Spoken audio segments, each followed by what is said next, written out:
This is a capture race challenge for white. White has 3 liberties, and so does black.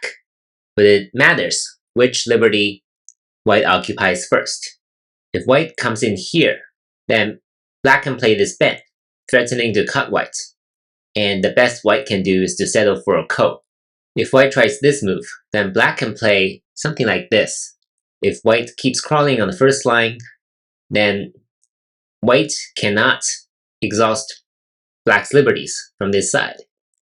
And if number 5 is here, then black will just swallow number 5. And this will be a real eye versus no eye situation. So white will fail this way.